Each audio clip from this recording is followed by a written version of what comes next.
Peter Thomson, a five-time winner of the British Open and only golfer in the 20th century to win the tournament for 3 straight years, has died. He was 88. Thomson had been suffering from Parkinson's disease for more than 4 years and died at his Melbourne home surrounded by family members on Wednesday morning, Golf Australia said. The first Australian to win the British Open, Thomson went on to secure the title 5 times between 1954 and 1965, a record equaled only by American Tom Watson. The Australian's wins came in 1954, 55, 56, again in 1958 and lastly in 1965 against a field that included Arnold Palmer and Jack Nicklaus. Only Harry Vardon, with 6 titles between 1896 and 1914, won more. Thomson also tied for 4th at the 1956 US Open and placed 5th in the 1957 Masters. He never played the PGA Championship. In 1998, he captained the international side to its only win over the United States at the President's Cup. Asked by the Associated Press in 2011 how he'd like to be remembered, Thomson replied, "A guy who always said what he thought." Born in the Melbourne inner-city suburb of Brunswick on August 23, 1929, Thomson was a promising cricketer. He scored an unbeaten 150 runs for the Carlton club against a men's side as a 15-year-old. But golf became his passion, and he turned professional in 1947. He won the national championships of 10 countries, including the New Zealand Open 9 times and Australian Open 3 times. He first played on the PGA Tour in the U.S.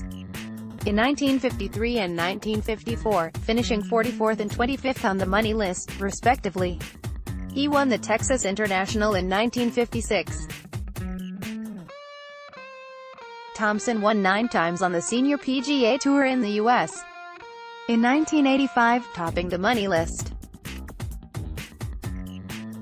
His last tournament victory came at the 1988 British PGA Seniors Championship, the same year he was inducted into the World Golf Hall of Fame. Overall, he won 26 European Tour events, 34 times on the Australasian PGA Tour and 11 on the Seniors Tour in the US, as well as once in Japan.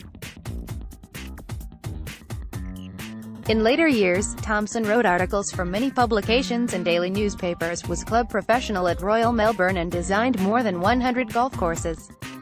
In the 2011 President's Cup program, Thomson provided an insightful hole-by-hole analysis of the composite course at Royal Melbourne. Thomson was always reluctant to compare his wins with anyone else's. All records are qualified in that they were made at a certain time in history, Thomson told golf historian and author Brendan Maloney for a story on his 80th birthday. The circumstances change so much, and so do the players' attitudes. In golf, only in the last 30 years or so has there been a professional attitude to playing for money. The professionals in the USA and Britain and anywhere else all had club jobs as a backstop to their income. When they did play and make records, you have to understand that they were taking time off from the pro shop, he said. So the records that were set were pretty remarkable. Thomson always had stories to tell, and told them well.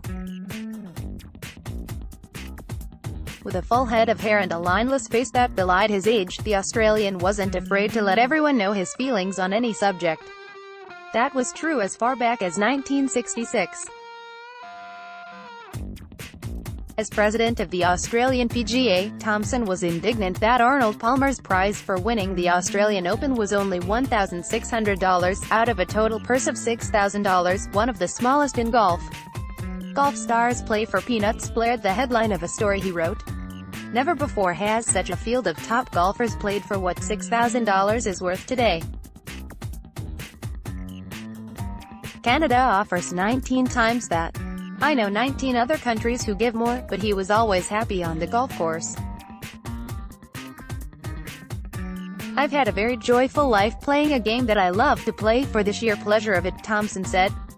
"I don't think I did a real day's work in the whole of my life." Thomson served as president of the Australian PGA for 32 years and worked behind the scenes for the Odyssey House drug rehabilitation organisation where he was chairman for 5 years. In 1979, he was made a Commander of the Order of the British Empire (CBE) for his service to golf, and in 2001 became an Officer of the Order of Australia (AU) for his contributions as a player and administrator and for community service. Thomson is survived by his wife Mary, son Andrew and daughters Deirdre Baker, Pan Prendergast and Fiona Stanway, their spouses, 11 grandchildren and 4 great-grandchildren.